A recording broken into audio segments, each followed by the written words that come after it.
Hello बच्चों, चलिए इस प्रश्न को पढ़ते हैं और समझते हैं कि प्रश्न में हमें क्या बोला गया है। तो प्रश्न हमारा है कि यदि अल्फा जो है वो पाई बटा 2 से पाई तक है, बीटा हमारा पाई से लेके 3 पाई बटा 2 तक है, तो साइन अल्फा में 15/17 दिया है, टेन बीटा जो है वो 12/5 दिया है, तो हमें साइन बीटा माइनस अल्फा का मान ज्ञात करना है। तो यहाँ पे सबसे पहले इस प्रश्न को हल करने से पहले हम मुख्य अवधारणा को देख लेते हैं। ठीक है, तो मुख्य अवधारणा में हम समझते हैं कि इस प्रश्न को हम हल कैसे करेंगे। तो यहाँ पे देखो, सबसे पहले हमें साइन बीटा माइनस अल्फा का सूत्र पता होना चाहिए। तो साइन बीटा माइनस अल्फा का सूत्र क्या होता है? तो ये होता है साइन, ठीक है, साइन बीटा यहाँ पे हम लिखते हैं, तो ये हो जाएगा हमारा साइन बीटा, ठीक है, साइन बीटा गुना कॉस अल्फा माइनस यहाँ पे क्या होता है हमारा, तो साइन अल्फा गुणा कॉस बीटा। ठीक है, ये सूत्र होता है हमारा। दूसरा चीज़ हमें पता है कि अगर हमारा यहाँ पे अल्फा जो है वो कहाँ से कहाँ है, पाई बटा 2 से लेके पाई तक है, मतलब किस में है, तो दूसरे चतुर्थांश में है। ठीक है, तो दूसरे चतुर्थांश में ये होगा।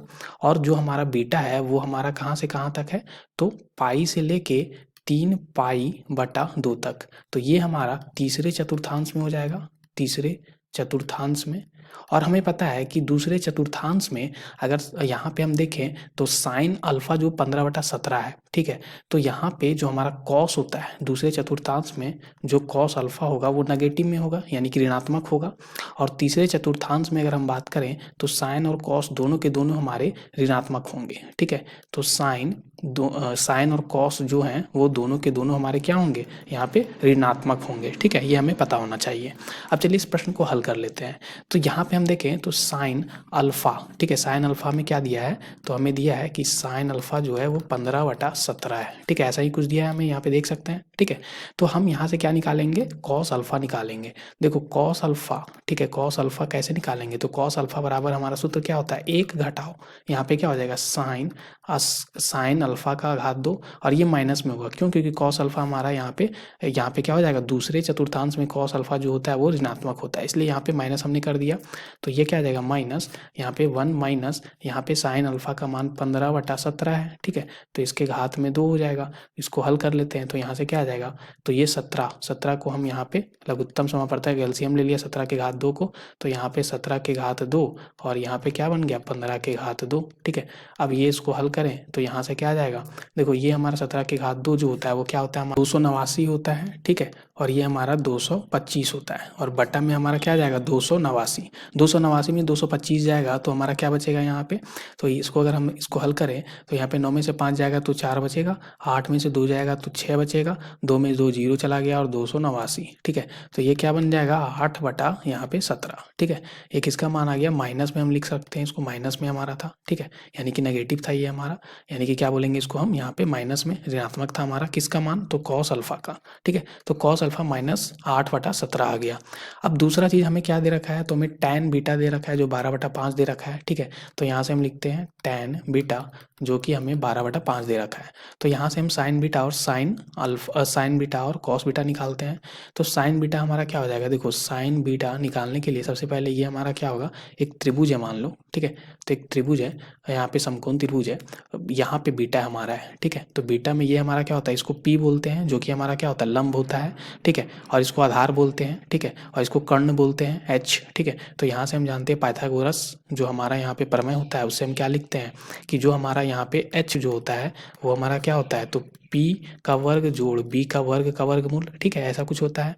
अब ये हमारा पी बटा बी होता है, तो यहाँ से पी और बी का मान हम रख दें तो ये 12 का वर्ग और ये 5 का वर्ग, तो ये हमारा क्या आ जाएगा 144 और 25। ठीक है, तो ये क्या बन जाएगा 169। ठीक है, यानी कि 13 बन गया। ठीक है, तो यहाँ से h जो है वो 13 है। तो साइन बीटा हमारा क्या होता है, p बटा h होता है। तो p हमारा हमें मालूम है, p हमारा 12 है और b जो है वो 5 है, तो p 12। ठीक है, और h जो है वो 13। अब यहाँ से अगर हम cos बीटा देखें तो वो हमारा क्या होता है b बटा h, तो b जो है वो हमारा क्या है, b हमारा यहाँ पे 5 है। ठीक है, और h जो है वो 13 है। तो cos बीटा और sin बीटा मिल गया, लेकिन ये दोनों के दोनों ऋणात्मक होने वाले हैं। ठीक है, ऋणात्मक क्यों होंगे, क्योंकि हमें पता है कि ये जो हमारा बीटा है वो तीसरे चतुर्थांश में है, और तीसरे चतुर्थांश में जो साइन और कॉस दोनों के दोनों ऋणात्मक होते हैं। ठीक है, तो इसलिए ऐसा कुछ हो गया। अब हमें क्या चाहिए था, हमें यहाँ पे प्रश्न में जो पूछा गया है वो कॉस, ये हमारा माफ कीजिएगा साइन बीटा माइनस अल्फा का मान पूछा गया है, साइन बीटा माइनस अल्फा। ठीक है, तो यहाँ पे हम लिखते हैं अब साइन बीटा माइनस अल्फा, सूत्र से हमारा क्या होता है साइन बीटा, ठीक है, कॉस अल्फा माइनस यहाँ पे साइन अल्फा और ये कॉस बीटा। साइन बीटा का मान हमने निकाल रखा है जो कि हमारा क्या है यहाँ पे -12/13, ठीक है, तो -12/13। कॉस अल्फा का मान हमने क्या निकाला था, तो कॉस अल्फा हमने निकाला था -8/17, ठीक है, तो यहाँ पे रखेंगे -8/17 माइनस साइन अल्फा का मान हमने क्या निकाला है, तो साइन अल्फा जो है, ठीक है, वो 15/17 दे रखा था, 15/17, ठीक है, और यहाँ से हम देख सकते हैं कॉस बीटा का मान जो कि हमने क्या निकाला है -5/13, ठीक है, तो ये हो जाएगा -5/13। अब यहाँ से अगर देखें तो 13 और जो 17 है, ठीक है, ये हमारा यहाँ पे लघुत्तम समापवर्तक एलसीएम आ जाएगा। -12 और -8 को गुना करेंगे तो यहाँ पे क्या हो जाएगा 96 आ जाएगा, तो माइनस माइनस यहाँ पे प्लस और ये 75 बन गया, ठीक है।